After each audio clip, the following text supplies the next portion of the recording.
இதெல்லாம் அவசியமற்ற ஒரு என்ன சொல்கிறது, இது கேவலமான நடவடிக்கை. இதெல்லாம் அவங்க இதே வழக்குக்கு ஏற்கனவே 3 மணி நேரம் விசாரித்து எல்லாத்தையும் பதிவு பண்ணிக்கிட்டாங்க. அப்புறம் திருப்பி அதே வழக்கு தான், அப்புறம் திருப்பி அதே தான் பேசணும். அவங்களுக்கு இதில் திரும்ப திரும்ப பேசி இதை என்னைக்கு அசிங்கப்படுத்தலான்னு நினைக்கிறதுக்காக வச்சுக்கிறாங்க. இதில் இந்த ஆட்சியாளர் அசிங்கப்படுறாங்களே இல்லையா, எனக்கு இதில் ஒன்றும் இல்லை. இப்போ நீ இவ்வளவு தீவிரம் காட்டுறீங்க, அந்த அண்ணா பல்கலைக்கழகத்தில் இந்த பொள்ளாச்சி பாலியல் வன்கொடுமையில் நடந்த இந்த பாலியல் இதில் இவ்வளோ தீவிரம் காட்டலையே. நான் ஏற்கனவே ஒரு அழைப்பானை கொடுத்தாங்க, கையெழுத்திட்டு சொல்லிட்டு தான் வந்தேன். இதற்கான திட்டமிட்டேன், வர முடியாது, வந்தவொடனே வாரேன் அப்படின்னு. ஏன்னா எனக்கு வேறு நாட்டுக்கு போய் தலைவராக முடியாது, உங்களுக்கு தெரியும், கடை வச்சிட்டு இல்லை. தினந்தோறும் உங்களை சந்திச்சுக்கிட்டு இருக்கேன். இதில் இவ்வளோ விரட்ட வேண்டிய அவசியம் என்ன இருக்குது? இந்த அரசு இது மாதிரி வேறு எதுலையாவது நடவடிக்கை எடுத்துருக்குதான்னு நீங்கள் பாருங்கள். எவ்வளவு கேவலமான ஒரு ஆட்சி அதிகாரத்தை நடத்திக்கிட்டு எந்த சிக்கல்லையாவது பிரச்சனையாவது இப்படி பண்ணியிருக்கா? வர்றேன்னு சொல்லிட்டேன். என் வீட்டில் என் மனைவி என் பிள்ளைகள்லாம் இருக்காங்க, அவ்வளவு பேர் வேலை செய்கிறவங்க இருக்கேன். நான் இந்த கிருஷ்ணகிரியில் தான் இருக்கிறாங்கன்னு இங்கே பாதுகாப்புக்கிற காவலருக்கு தெரியும், அங்கே இருக்கிறவங்களுக்கு தெரியும். இப்போ என் வீட்டில் போய் ஏன் ஓட்டுற சேட்டை தானே. நீங்கள் ஒட்டிட்டு போன பிறகு என் வீட்டு கதவுல இருக்கிறத அங்கே வேலை என் தம்பி ஒருத்தர் கிழிச்சிருப்பார்.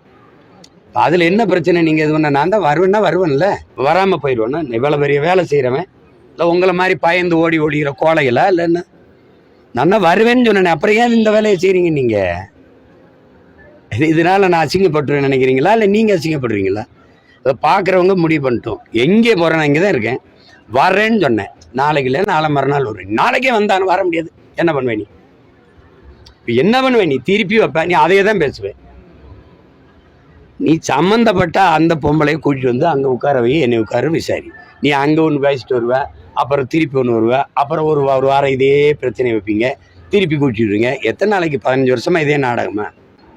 விசாரிக்கவே இல்லை, நீங்களே முடிவு பண்ணிக்கிறீங்க இதுதான் நடந்திருக்குது, இது போயிருக்குதுன்ட்டு. இது எந்த மாதிரியான தீர்ப்புகள், எந்த மாதிரியான விசாரணைகள்? இதில் என்ன இப்போ என்ன செய்யணும்னு நினைக்கிறீங்க? நீங்கள் ஏதும் செய்ய முடியாது. நீங்கள் சும்மா இப்படி போட்டு இப்படி அசிங்கப்படுத்தி நீங்கள் இவ்வளோ நேரம் ஒரு கேள்வி கேட்க நான் ஒரு பதில் சொல்ல, இது மாதிரி தான் செய்யலாம். இதுக்கெல்லாம் அஞ்சுறவனோ, இதுக்கு என்ன சொல்கிறது, இதுக்கு பயந்து ஓடுற ஆளோ நான் கிடையாது. வருவேன், நாளைக்கு 11 மணிக்கு தான் வந்தாகணும், வர முடியாது, ஒன்றால் முடிஞ்சதை பாரு.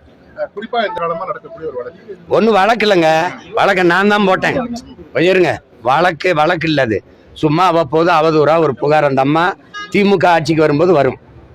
அம்மையார் ஜெயலலிதா 10 ஆண்டுகள் ஐயா எடப்பாடியெல்லாம் ஆட்சியில் இருந்தபோது ஏன் வரல? இவங்க வரும்போது வருவாங்க, குறிப்பாக தேர்தல் வரும்போது வரும்.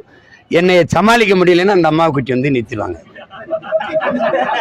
இப்போ பெரியார் வாங்கின அடியில் இவங்களுக்கு என்ன பண்ணுறேன்னு தெரியல, என்னை எப்படி சமாளிக்கன்னு தெரியாமல் மறுபடியும் இந்த பொம்பளை கிட்டே அது நான் தான் வழக்கு போட்டேன். இது ஒன்றும் இல்லாத வழக்கு, இதை அழிச்சு விடுங்கன்ட்டு. அங்கே இருந்த ஒரு மகான் அவர் இதில் இல்லை, விசாரிக்க வேண்டும், விசாரிச்சுட்டுல தீர்ப்பு எழுதணும். இதெல்லாம் நடந்திருக்குன்னு சொல்லிட்டு தீர்ப்பு எழுதுனா விசாரணை எப்படி நடக்கும்? எந்த மாதிரி நாடு, எந்த மாதிரி சட்டங்கள், எந்த மாதிரி மன்றங்கள், எந்த மாதிரி நீதிகள்ங்கிறத நீங்கள் தான் பார்க்கணும்.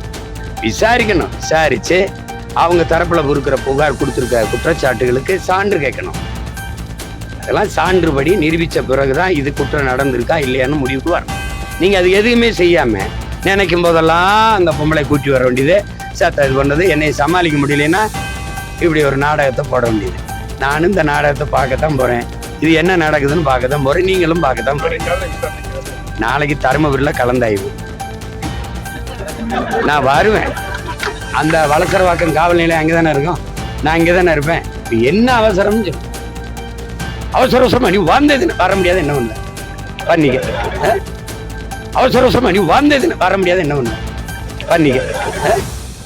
அவசரமா நீ வந்ததுன்னு வர முடியாது, என்ன பண்ணுவேன் பண்ணிக்க.